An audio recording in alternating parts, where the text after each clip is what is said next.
ప్రియులారా, పరిశుద్ధ లేఖన భాగంలో నుంచి కొద్ది నిమిషాలు దేవుని వాక్యాన్ని ధ్యానం చేద్దాం. కీర్తన గ్రంథం 62వ అధ్యాయం 8వ వచనం. ఈ దినమునకు ఏర్పాటు చేయబడిన పాఠ్య భాగము కీర్తన గ్రంథము 62వ అధ్యాయము 8వ వచనం. 8వ వచనం ప్రారంభం విధముగా ఉన్నది. జనులారా, ఎల్లప్పుడూ ఆయన యందు నమ్మిక ఉంచుడి, ఆయన సన్నిధిని మీ హృదయములు కుమ్మరించుడు. దేవుడు మనకు ఆశ్రయం. ఈ వాక్యం ఎంత పర్యంతం. విశ్వసించిన వారు, వీక్షిస్తున్నవారు, వింటున్నవారు అందరికీ కూడా వందనాలు తెలియపరుస్తూ ఉన్నాం.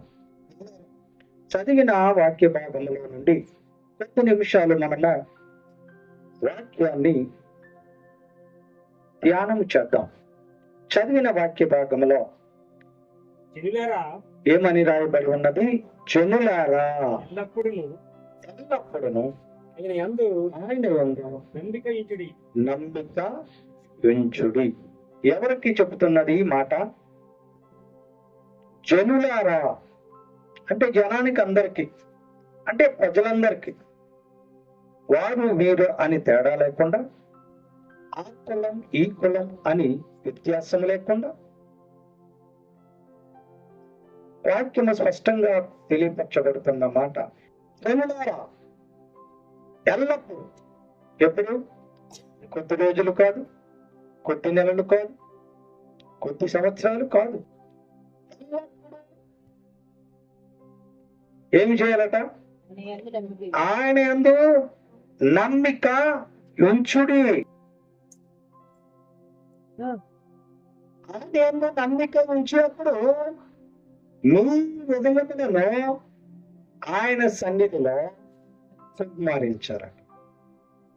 ప్రియులారా, ఈరోజు దేవునిపై నమ్మకం ఉంచు, విజయాన్ని సాధించు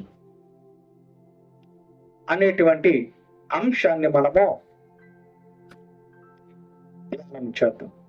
అందుచేత చదివినటువంటి మూలవాక్యంలో నుండి ఈ మాటను నమ్మకం అనేటువంటి మాటను మనము ధ్యానము చేద్దాం. ప్రియులారా, ఆలోచించండి. ఈ వాక్యంలో నుండి జనులారా ఎల్లప్పుడూ అని రాబడింది. 115వ కీర్తనలో వచనంలో మరొక మాట మనకి కనిపిస్తూ ఉన్నది. ఆ మాట ఏమిటంటే,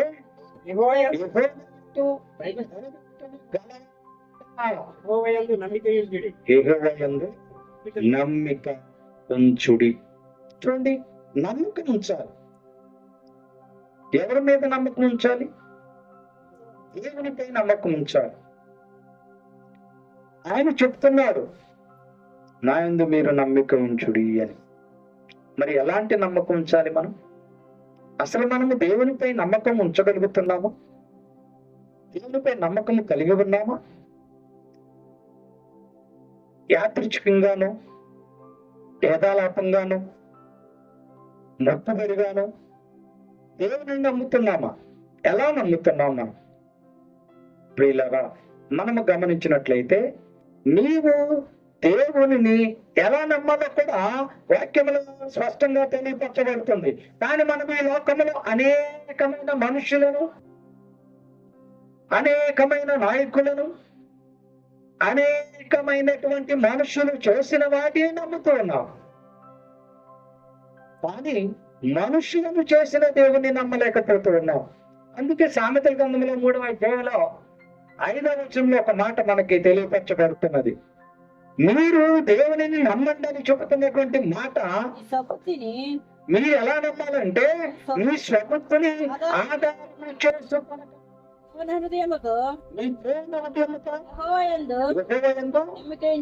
ఎలా వృద్ధితో మనస్ఫూర్తిగా నమ్మాలి దేవుడిని. అంతే తప్ప నాకు దేవుడు ఇది ఇస్తే నేను నమ్ముతాను, దేవుడు నాకు ఇది దయచేస్తే నమ్ముతాను అనేటువంటి ఆలోచనతో కాదు. దేవుని హృదయంతో దేవునిని నమ్మాలి అని రాయబడి ఉంది. ఒకవేళ నీవు దేవుని నమ్ముకుంటే, మనుష్యుని నమ్ముకున్నట కంటే యెహోవాను ఆశ్రయించుట మేలు. మరి నీవు మనుష్యుని ఎందుకు నమ్ముతున్నావు? దేవుణ్ణి నమ్మటం లేదు. ఈ మనుష్యులు ధనవంతులుగా ఉన్నప్పుడు, ఈ మనుష్యులు అధికారంలో ఉన్నప్పుడు, ఈ మనుష్యులు ఆస్తి కలిగిన వారిగా ఉన్నప్పుడు వారిని నమ్ముకుంటున్నారు, కానీ దేవుణ్ణి నమ్మటం లేదు. మనుషులను నమ్ముకున్నట్టు కంటే యెహోవాను ఆశ్రయించుట మేలట. కానీ మనం నమ్ముతున్నామా? మన నమ్మే విధానం ఎలాగున్నది? మనం హృదయపూర్వకంగా దేవుణ్ణి నమ్ముతున్నామా? ఒకవేళ మనుషులు హృదయపూర్వకంగా దేవుని నమ్మినట్లయితే 27:17 వచనంలో చెప్పబడుతున్నది, యెహోవాను నమ్ముకునేవాడు ధన్యుడట. వానికి ఆశ్రయంగా ఉంటుంది. ఎవరికి? యెహోవాను నమ్ముకునేవాడు ధన్యుడు. మరి నీవు దేవుణ్ణి నమ్ముతున్నావు, నీ నమ్మకం ఎలాంటిది? ఎలా నమ్ముతున్నావు? పరిశీలించుకున్నావు? ఆలోచిస్తున్నావు? నీ నమ్మకం ఎలా ఉన్నది? ఒకవేళ దేవుని నీవు హృదయపూర్వకముగా నువ్వు నమ్మితే నీవు ధన్యుడిగా ఉంటావు. నీకు మరి 5 రకాల ప్రయోజనాలు ఉంటాయి దేవుని నీవు హృదయపూర్వకంగా నమ్మినప్పుడు. దేవుణ్ణి అల్లప్పుగా నమ్మినప్పుడు, దేవుని నీవు భయభక్తులతో నమ్మినప్పుడు, మూలవాక్యంలో చెప్పబడుతున్నది ఎల్లప్పుడూ నమ్మాలట. 115లో మనం చదువుకున్నటువంటి భాగంలో ఏమని రాయబడిందంటే భయభక్తులు కలిగి నమ్ముకోవాలండి. నీవు నమ్మకం ధన్యుడిగా ఉంటావు. నువ్వు ధన్యుడమైతే నీకు 5 రకాల ప్రయోజనాలు కనపడుతూ ఉన్నట్టుగా వాక్యంలో లిఖించబడి ఉన్నది. కీర్తన గ్రంథంలో 32వ అధ్యాయంలో 10వ వచనంలో మొదటి ప్రయోజనం మనకు అగుపడుచు ఉన్నది. ఏమిటి ఆ ప్రయోజనం అనంటే,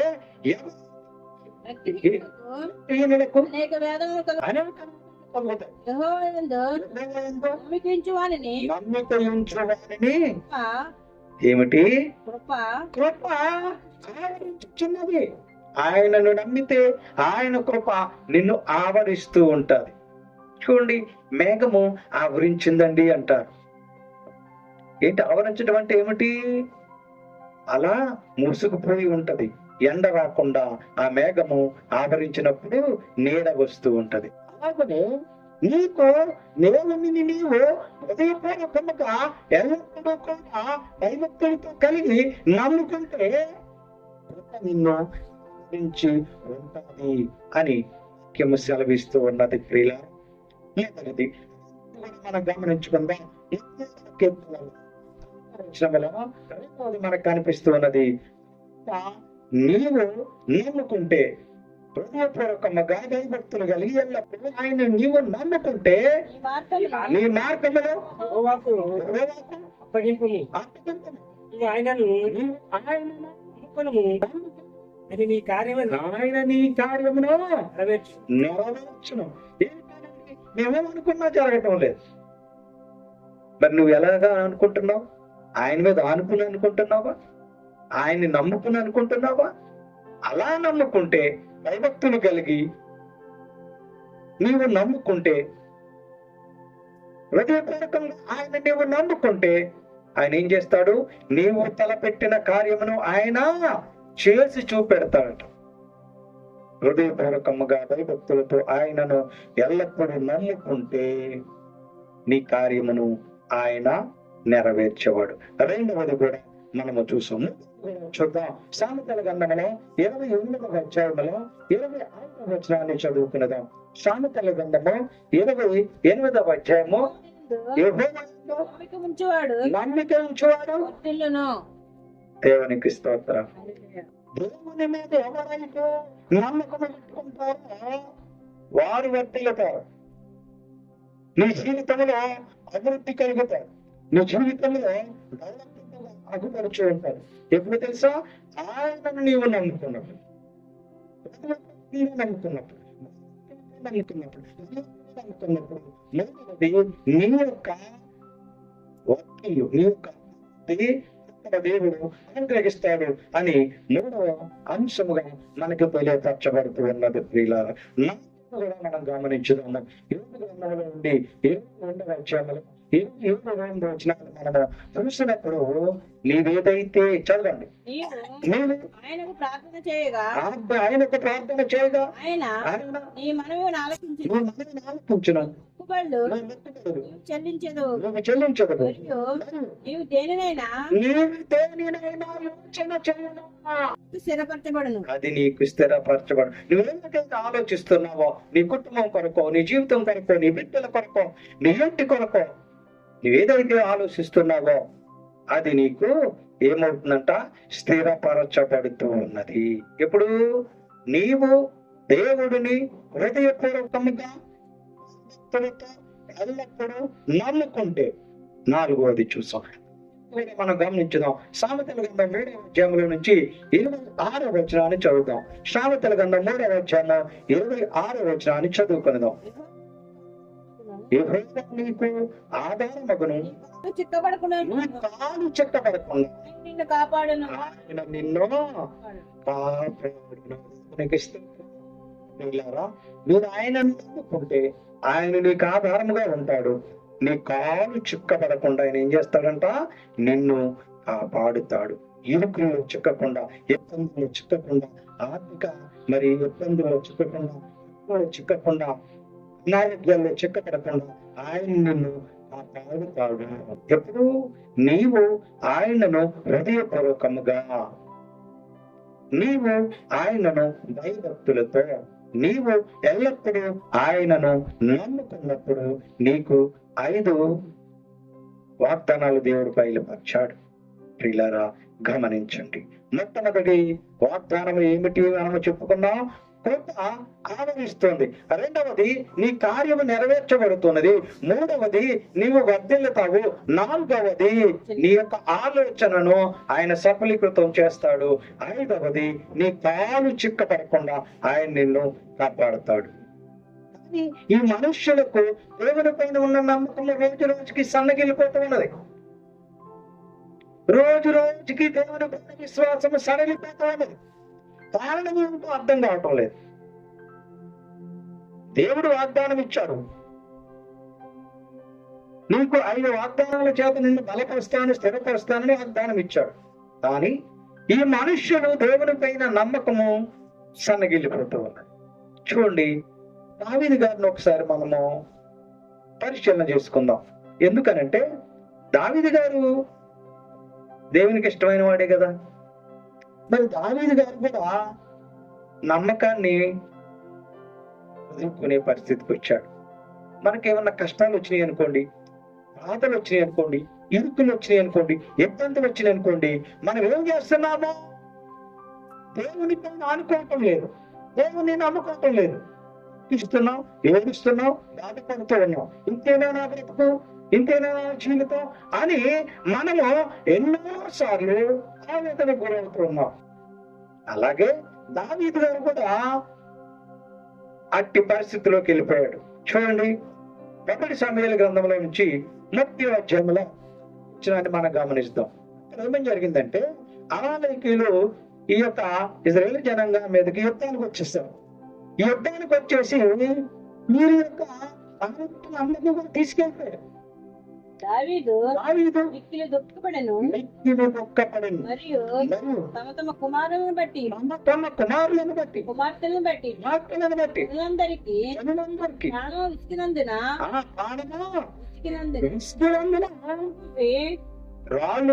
దావీదును చంపుదాం రండని ప్రజలు అనుకున్నారట. ఆలోచించండి. దేవుడైన యెహోవాను బట్టి తెచ్చుకునేను. ప్రియులారా గమనించండి. ఎందుకు ఏడవటం ఎందుకు? దేవుడు ఆయన తోడుగా ఉన్నాడని ఆయన తెలుసు కదా. ఆయన ఏం చేస్తున్నాడు? భార్య బిడ్డల్ని అమాలేకీయులు ఎత్తుకుపోయారని ఏడుస్తూ ఉన్నాడు. చివరికి ఆయనలో దేవుని ప్రేరేపణ కలిగి చివరికి ఏం చేశాడంటే దేవునిని బట్టి ఆయన ధైర్యము తెచ్చుకోలేను అని రాయబడింది. మరి మనము మనకు బాధ వస్తే, ఇరుకు వస్తే, ఇబ్బంది వస్తే, శోధన వస్తే, వేదన వస్తే మనం కూడా ఏం చేస్తున్నాము? ఏడుస్తున్నాం. అంతే తప్ప దేవుడు నేను నమ్ముకున్న దేవుడు ఉన్నాడు అని ధైర్యం తెచ్చుకోలేకపోతూ ఉన్నాం. దావీదు గారు ధైర్యం తెచ్చుకున్నాడు. ఎవరిని బట్టి? యెహోవాను బట్టి. అందుకే దేవుడు మరి యెహోషువ గారితో కూడా ఒక వాగ్దానం చేశాడు. ఏమిటంటే, మోషే గారు చనిపోయిన తర్వాత ఇశ్రాయేలు జనాంగాన్ని నడిపించడానికి యెహోషువ గారికి బాధ్యత అప్పగించారు.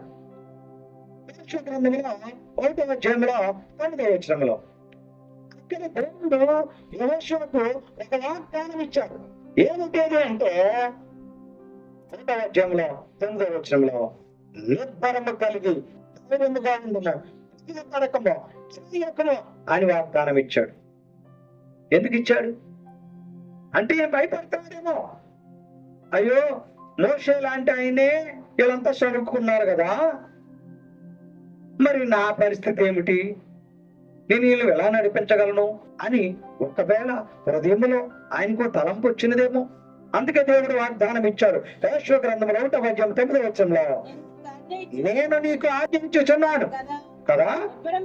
ఏంటది? కలిగి ధైర్యముగా ఉండుము, దిగులు పడకము, జడియకుము. చూసారా దేవుడు ఎలాంటి వాగ్దానాన్ని ఇచ్చాడో? Be strong, be good courage, don't be afraid. నువ్వు భయపడద్దు అని అన్నాడు. కానీ మనకి బాధలు వస్తే, కష్టాలు వస్తే, ఇరుకులు వస్తే, ఇబ్బందులు వస్తే భయపడిపోతూ ఉంటాం, ఏడుస్తూ ఉంటాం, దేవుడిని ఒక్కోసారి నిందిస్తూ ఉంటాం. ప్రియులారా గమనించండి, చూస్తున్నారు. శిష్యులు కూడా భయపడ్డారు.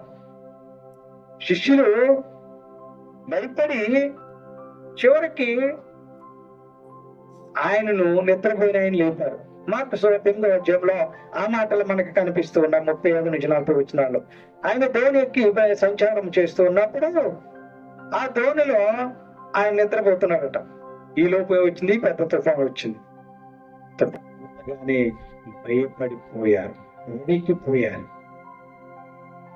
నువ్వు దేవుణ్ణి నమ్ముతున్నావు కదా, నువ్వు హృదయపూర్వకంగా నమ్ముతున్నావు కదా, నీవు ఎల్లప్పుడూ నమ్ముతున్నావు కదా, భయభక్తులు కలిగి నమ్ముతున్నావు కదా, మరి మీరు కూడా చేసిన సూచక్రియలను, అద్భుత కార్యాలను అల్లాహ్ చూశారు కదా. చూసినప్పటికీ కూడా ఆయన వాళ్ళ పక్కనే పెడుతున్నాడు. వీళ్ళు భయపడుతున్నారు. అయ్యా మేము చచ్చిపోయేలాగా ఉన్నామయ్యా. ఏమన్నారు? మేము చదవండి నాకు చేపలో తన ప్రాణమును రక్షించుకొనువారు వాడు దాన్ని పోగొట్టుకొనును. నా నిమిత్తమును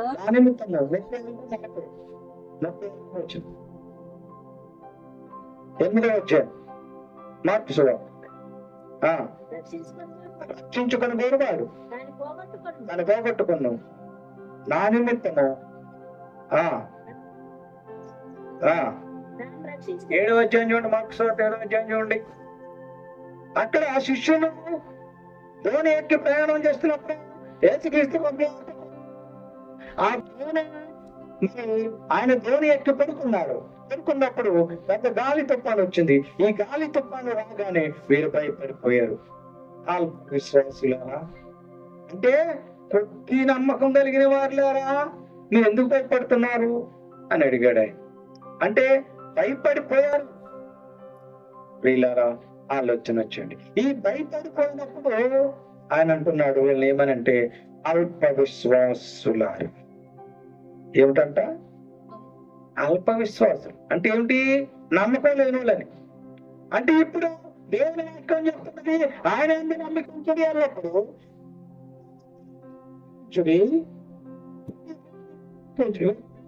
నమ్మకం ఉంచి ఉన్నట్లయితే భయపడేవారు. మనకెందుకు అయ్యా భయం? మనతో ఎవరున్నారు? మన దేవుడు ఉన్నాడు కదా అనుకునేవారేమో. భయపడిపోయారు. ప్రియులారా గమనించండి. ప్రియ సంగమా ఆలోచన చేయండి. అందుచేతే మీరు కష్టాల్లో ఉన్నా, ఇరుకుల్లో ఉన్నా, ఇబ్బందుల్లో ఉన్నా, శోధనలో ఉన్నా, వేదనలో ఉన్నా భయపడకూడదు. ఎందుకు? మీరు ఎవరిని నమ్మారు? నిజరక్షకుడిని నమ్మారు. మీరు ఎవరిని నమ్మారు? కాబట్టి మీరు ధైర్యాన్ని విడిచిపెట్టకూడదు అని పత్రిక 10వ అధ్యాయంలో స్పష్టంగా తెలియపెట్టబడుతూ ఉన్నది. ప్రియులారా, పత్రికలో 10వ అధ్యాయంలో 35వ వచనంలో మనం గమనించినట్లయితే, కాబట్టి మీరు ఈ ధైర్యమును విడిచిపెట్టకూడదు. మీరు భయపడకూడదు.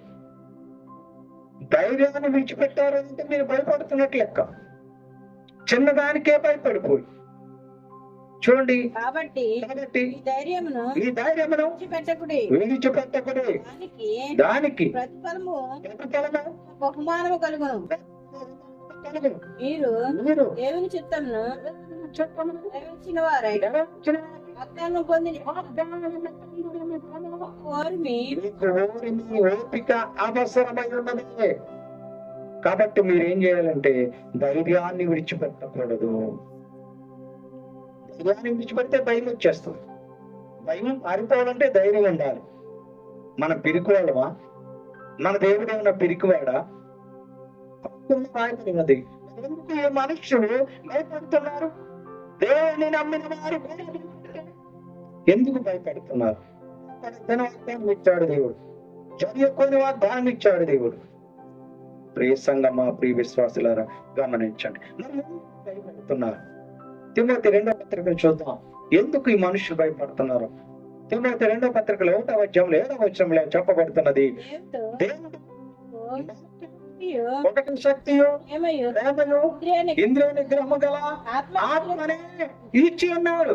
కనుక మనకు పిరితనము ఇవ్వలేదక, పిరికితనము గల ఆత్మను మనకు ఇవ్వలేదు. ఏమిచ్చాడట? శక్తినిచ్చాడు, ప్రేమనిచ్చాడు, ఇంద్రియ నిగ్రహమునిచ్చాడు. సెల్ఫ్ కంట్రోల్, మనల్ని మనము కంట్రోల్ చేసుకునేటువంటి శక్తిని దేవుడు మనకి ఇచ్చాడు. పిరికితనం మనకి ఇవ్వలేదట. మరి ఎందుకు మనం భయపడుతున్నాం? ఆయన వదిలేసే దేవుడా? ఆయన విడిచిపెట్టే దేవుడా? ఎందుకు మనం భయపడుతున్నాం? చాలా మంది యువకులు ఇటీవల కాలంలో చాలా మంది యవనస్తులు భయానికి గురవుతున్నారు. మేము ఈ పరీక్ష రాయలేమో, మేము ఈ చదువు చదవలేమో, మేము ఈ కొండ ఇలా రకరకాల నిరాశ నిస్పృహలతో యవనస్తులు కురంగిపోతూ ఉన్నారు. యవన బిడ్డలారా గమనించుకోండి, దేవుని వాక్యం సెలవిస్తున్నది, మీరు ఆయన యందు నమ్మకం ఉంచుకొని విజయాన్ని సాధించటానికి దేవుడు మీకు శక్తిని, ప్రేమను, నిగ్రహమును అనుగ్రహించాడు. పిరికితనము కాదు. పిరికితనముతో నేను ఇది సాధించలేను, నేను ఇది చేయలేను, నేను ఇక నడవలేను అనేటువంటి నిరాశను విడనాడాలి. నిరాశ నిప్పుల కొలి, అది విసర్జించుకుంటే బ్రతికంతా నవ్వుల కలిమి అంట. నిప్పుల కొలి మీద కూర్చుంటే పరిస్థితి ఏమిటి? ఎంతసేపు కూర్చోగలం మనం? నిరాశ కలిగిన మనిషి బ్రతుకు కూడా అంతే. నిరాశ పనికిరాదు. ఆశ కావాలి, నేను సాధించాలి, నేను ఎదగాలి అనేటువంటి ఆశ ఉంచుకోవాలి. కానీ దేవుడు నీకు పిరికితనం ఇవ్వకపోయినప్పటికీ పిరికితనంలో బ్రతుకుతున్నారేమో యవనస్తులు. దేవుడు ఇచ్చింది ఏమిటి? శక్తిని ఇచ్చాడు, ప్రేమనిచ్చాడు, ఇంద్రియ నిగ్రహాన్ని ఇచ్చాడు, పిరికితనం ఇవ్వలేదు. చూడండి, 3 ఉదాహరణలను మనము గమనించుకుందాం. మనందరికీ తెలుసు, ఇప్పుడు ప్రతి ఇల్లు కూడా దేదీప్యమానంగా వెలుగుతున్నది కదా. అందుకు కారణము థామస్ ఆల్వా ఎడిసన్. ఈ థామస్ ఆల్వా ఎడిసన్ అనేటువంటి ఆయన చెవిటివారు. ఆయన సరిగ్గా వినపడదు. ఎందుకనంటే ఆయనకున్న 7 సంవత్సరాల వయసులో జ్వరం వస్తే వారి తల్లిదండ్రులు నిర్లక్ష్యం చేయటం కారణంగా ఆయన యొక్క చెవులు పాడైపోయాయి. కాబట్టి ఆయనకి చెవులు వినిపించడం లేదు. అయినప్పటికీ మొక్కలోని ధైర్యముతో ఆయన ఈ లోకానికి వెలుగును తేవాలని, యేసుక్రీస్తు ప్రభుల వారు ఈ లోకానికి వెలుగుగా ఉన్నాడు. అయితే మనందరికీ తెలుసు, పూర్వకాలంలో ఏ ఇంటిలో కూడా కరెంటు బల్బు లేదు. అందరూ కిరోసిన్ లాంతర్లు వెలిగించుకున్న వారే. ఇప్పుడు జనరేషన్కి అది తెలియదు అసలు. నా చిన్నతనంలో ఈ యొక్క కిరోసిన్ లాంతరే, కరెంటు బల్బులు లేవు. ఈ కరెంటు బల్బుని నేను కనిపెట్టాలి అని ఎవరు ఆలోచించారు? బాగున్నాయని కాదు, చెవులు బాగా వినపడాయని కాదు. పేదరికంలో ఉన్న చెవులు వినపడని మోగవాయన థామస్ అల్వా ఎడిసన్ ప్రయత్నం చేశాడు, ఏమైనా బల్బుని కనిపెట్టాలి అని. ఎన్నిసార్లు కనిపెట్టినా ఫెయిల్ అయిపోయాడు. 1000 సార్లు ఆయన ఫెయిల్ అయిపోయాడు. ఎన్నిసార్లు అండి? 1000 సార్లు. అయినా కూడా ఈయన తయారు చేస్తున్నాడో బల్బు వెలగట్లేదు, తయారు చేస్తున్నాడో బలిగట్లేదు. ఎందుకురా నీకు ఇక నువ్వు చేయలేవు అని నిరాశపరిచారట. చివరికి 1000 సార్లు కనిపెట్టాడు. ఎలా పెడితే ఎందుకు కాదని ఆయన కనిపెట్టాడు. ఎన్నిసార్లు ఓడిపోయిన తర్వాత? 1000 సార్లు ఓడిపోయాడు. ఫ్రెండ్స్ నిందించారని, బంధువులు నిరాశపరిచారని ఆయన ఆగాడా? 101సారి బల్బుని వెలిగి చూపించి ఈ ప్రపంచానికి వెలుగుని అందించాడు. మరి ఆయన నిరాశకు గురైపోయి ఎన్నిసార్లు చేసినా ఈ బల్బు రావట్లేదు, వేస్ట్ అని పారేశాడా? 1001సారికి ఆయన విజయం సాధించాడు. కాబట్టి ఈరోజు ప్రపంచం అంతా కూడా బల్బుని కనిపెట్టింది ఎవరంటే నీ పేరు చెప్తున్నారా? నా పేరు చెప్తున్నారా? ఎందుకు? ఆయన నిరాశకు లోనవ్వకుండా, నిస్పృహకు గురవ్వకుండా ఆయన బల్బుని తయారు చేశాడు. కానీ యువత ఏమనుకుంటుంది? అయ్యో నేనేమి సాధించలేను, నేనేమి గెలవలేను, నేనేమి అని నిరాశకు గురైపోతూ ఉన్నారు. ఆలోచించండి ప్రియులారా. 2017 సంవత్సరంలో మహారాష్ట్రలో ఓ కళ్ళు లేని ఓ యువతి సివిల్ సర్వీస్ పరీక్షలు రాసింది. కళ్ళు లేవా? ఈ సివిల్ సర్వీస్ పరీక్ష అంటే కలెక్టర్ ఉద్యోగం కొరకు పరీక్ష రాసింది. 2016లో రాసింది, రాలేదు. 2017 సంవత్సరం రాసింది. అందరూ అనుకుంటున్నారు ఇక్కడ లేని పిల్లలకి ఏమొస్తుంది అని. ఆమె 2017 సంవత్సరంలో కలెక్టర్ పరీక్ష రాసి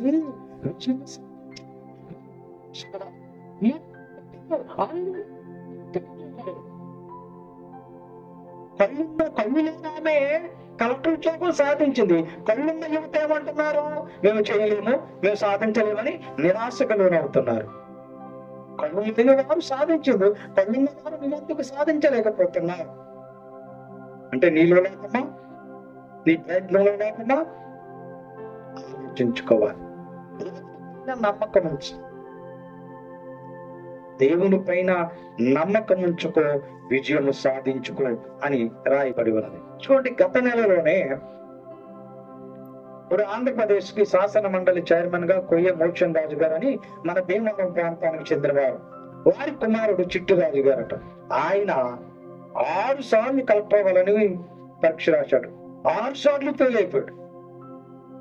7 సాధించాలని ప్రయత్నించి 7వసారి IPS కి సెలెక్ట్ అయ్యాడు. మరి ఆయన 6 సార్లు ఎంపిస్తున్నాడు అన్నాడు.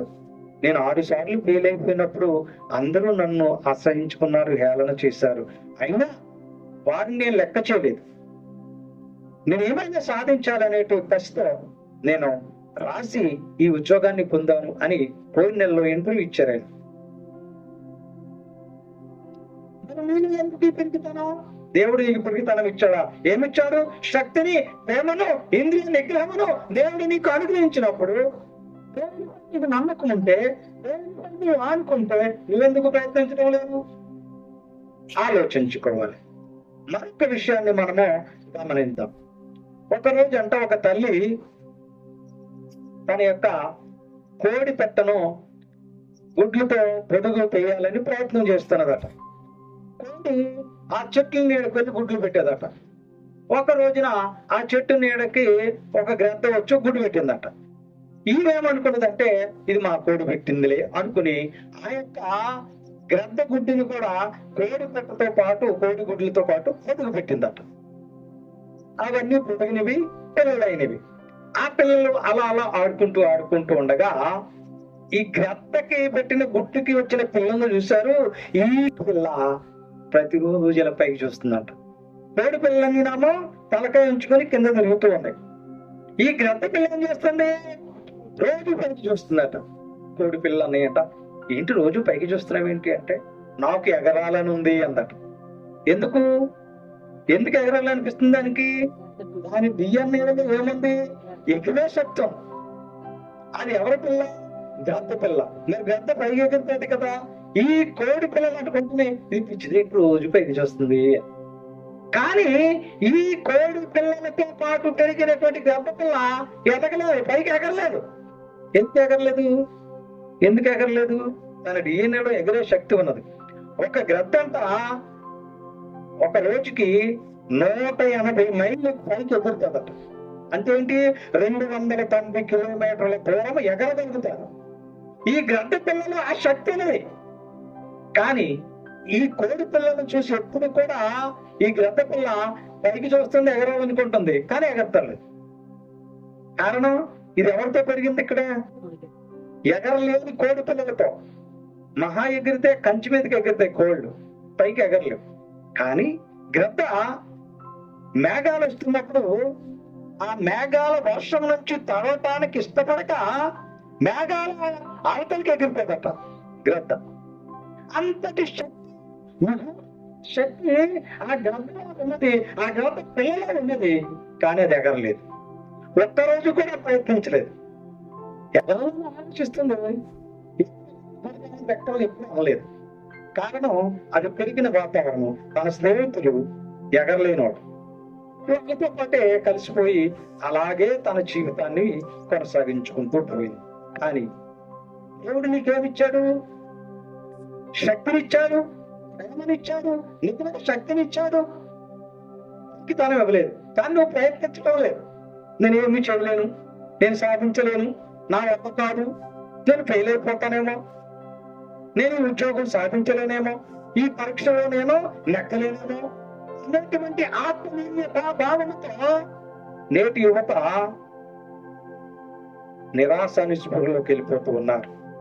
ప్రియ సంగమా, ప్రియ విశ్వాసులారా, ఆలోచించండి. నువ్వు నమ్ముకున్నప్పుడు నేనేం చేస్తాను అన్నాడు కదా. నీకు అపాయం కలగకుండా నేను కాపాడుతానన్నాడు కదా. నీ కార్యాన్ని నెరవేరుస్తానన్నాడు కదా. మరి నువ్వెందుకు ప్రయత్నించడం లేదు? గ్రద్ద పిల్ల ప్రయత్నం చేయలేకపోవడం చేత ఎగరలేకపోయింది. కానీ నువ్వు ఎత్తైన శిఖరాలకు ఎదగాలి, ఎగరాలి అని నేను అనుకున్నప్పుడు ప్రయత్నం చేయాలి కదా. ప్రయత్నం చేయకుండా యువత ఏం చేస్తుందంటే నిరాశ నిస్పృహలకు లోనైపోతున్నారు. ఈ లోక ఆశల వైపు చూస్తున్నారు. ఆకర్షణలకు జీవితంలో సాధించాలనుకున్న లక్ష్యాన్ని సాధించకుండా నింపేవాళ్ళని మిగిలిపోతూ ఉన్నారు. దేవుడు అలా ఇవ్వలేదు. అంటే నువ్వు ఇస్తున్నారు కదా అంటున్నాడు. యెహోషువ ఇస్తున్నాడు.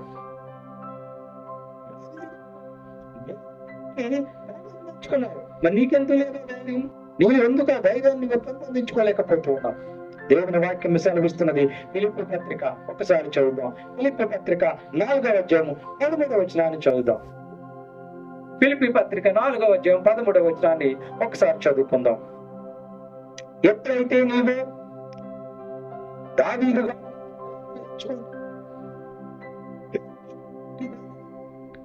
చేసిన వాగ్దానాన్ని బట్టి వారికి ఆయన్ని తీపిగా నడిపించారు. అయినను ఆయనను శ్రమలో ఆ ఆ శ్రమలో నా శ్రమను మీరు పాలు పుచ్చుకున్నది నేను పాలు పుచ్చుకున్నది మంచి పని. మంచి పని. భక్తియులారా, ఆ, సువార్తను 4వ అధ్యాయం 13వ వచనం. నన్ను బలపరచుకొని నన్ను బలపరచు, సమస్తమును నేను సమస్తమును చేయగలను. ఆయనను చాలు. నీకెప్పుడైతే దేవుని పైన నమ్మకం ఉన్నదో, హృదయపూర్వకంగా నీవు నమ్మావో, ఎప్పుడైతే భక్తులకు దేవుని నమ్మావో, నీలో భయం పెడుతుంది. దేవుడు నీకు పెరుగుతాను లేదు. ధైర్యం ఉంటే అక్కడ ఏమిటి మాట? నేను సమస్తము చేయగలను. I can do all though in Christ who strength me. అంటే దేవుడు నాకు ఇచ్చిన బలాన్ని బట్టి, దేవుడు నాకు అందించిన ధైర్యాన్ని బట్టి నేను చేయగలను అని దాని యొక్క సారాంశం. ఎఫెసీ పత్రిక 4:13 నన్ను బలపరిచిన వారి అందరూ సమస్తము చేయగలను అనేటువంటి దృఢనిశ్చయం నీలో ఉండాలి. అప్పుడు నువ్వు చేయగలవు, అప్పుడు నువ్వు సాధించగలవు, అప్పుడు నువ్వు ఎత్తైన శిఖరాలను ఎక్కగలవు. ఆలోచించండి. ఏ సంగమా తెలుసుకోండి. మనం కూడా నిరాశ నిస్పృహలకు వెళ్ళకూడదు. దేవుని ఎంత నమ్మకించిన వాడుగా ఉన్నాం. దేవుని నమ్మకట్లయితే నీ జీవితంలో కూడా ఆయన సమస్తము చేయటానికి సిద్ధంగా ఉన్నాడు. అయితే నీవు తను చేయాలి. చివరి చూద్దాం. 8వ గండం 29వ అధ్యాయం. 8వ గండం 29వ అధ్యాయం చదవండి. 8వ గండం 29వ అధ్యాయం 12-13 వచనాలు చెప్పబడుతున్నది.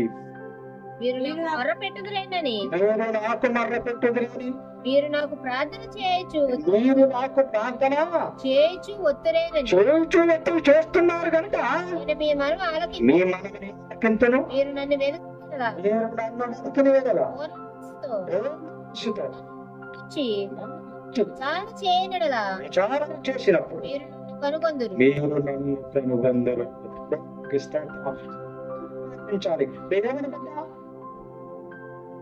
ఆలోచించుకో. ప్రియమన కుమారుడా, ప్రియమన కుమార్తె, ఆలోచించుకో. నువ్వు సాధించలేనిదంటూ ఏమీ ఉండదు. దేవుడు నేను నమ్ముకుంటే, హృదయపూర్వకంగా నమ్ముకుంటే, ఎల్లప్పుడూ నమ్ముకుంటే ఆయన చేస్తాడు. వాగ్దానం ఇచ్చాడు. నీకు శక్తిని బలమును ఎన్ని నిగ్రహమును నీకు అనుగ్రహించిన దేవుడు నిన్ను వదిలేస్తాడా? నీకు వదిలేస్తాడు. ఎందుకు? ఆయన నమ్మదగినవాడు. ఆయన అంటున్నాడు కదా, నువ్వు ఎలాగ ప్రార్థన చేస్తే, నన్ను వెతికితే, నాకు ప్రార్థన చేస్తే నీకు నేను దొరుకుతాను, నీ ప్రార్థన అంగీకరిస్తాను అంటూ ఉన్నాడు. యెషయా గ్రంథం 41వ అధ్యాయం 10వ వచనంలో నువ్వు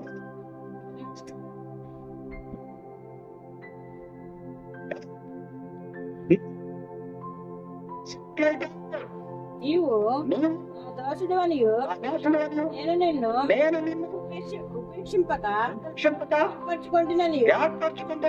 నీతో చెప్పి ఉన్నాను. నేను నీతో చెప్పి ఉన్నాను. నీకు తోడై ఉన్నాను. నీకు తోడై ఉన్నాను. భయపడకుము. భయపడద్దు. నేను నీ దేవుడనై ఉన్నాను. నేను నీ దేవుడను. దిగులు పడకము. నిన్ను బలపడుతును. నిన్ను బలపరుస్తాను. సహాయం ఏం చేస్తా ఉంటున్నాడు? నిన్ను బలపరుస్తాను. భయపడకో. ఒకవేళ నీలో భయం ఉన్నదా? నీలో నిరాశ ఉన్నదా?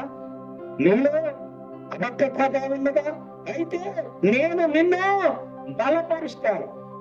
నేను నీకు సహాయము చేస్తాను. I will strength you, I will help you అంటున్నాడు దేవుడు. కానీ నువ్వు తెలుసుకోవాలి. ప్రియ బిడ్డలారా, గమనించండి. దేవుడు నీ జీవితంలో అద్భుత కార్యాలు చేయడానికి సిద్ధముగా ఉన్నాడు. ఆయన్ను ప్రార్థించాలి, ఆయనను వేడుకొనాలి, ఆయనను నమ్ముకోవాలి. నమ్ముకొని ప్రార్థిస్తే ఆయన అంటున్నాడు, నువ్వు ప్రార్థిస్తే నీ మరాలకిస్తాను, నీ వెతికితో నేను తగ్గుతాను, అంతేకాదు నిన్ను బలపరుస్తాను. అది స్ట్రెంగ్త్ యు అంటున్నాడు. ప్రియ సంగమా, ప్రియ బిడ్డలారా, గమనించాలి. ఎందుకు అంటున్నాడు ఆయన? 1 కొరింథీ పత్రిక. ఎందుకు అంటున్నాడు ఆయన? 1 కొరింథీ పత్రిక 10వ అధ్యాయం 13వ వచనం. ఆయన ఎందుకు ఆ మాట అంటూ ఉన్నారు? నిరాశానుష్పకంలో అయిపోతున్న వారిని దేవుడు ఎందుకు బలపరచాలనుకుంటున్నాడు?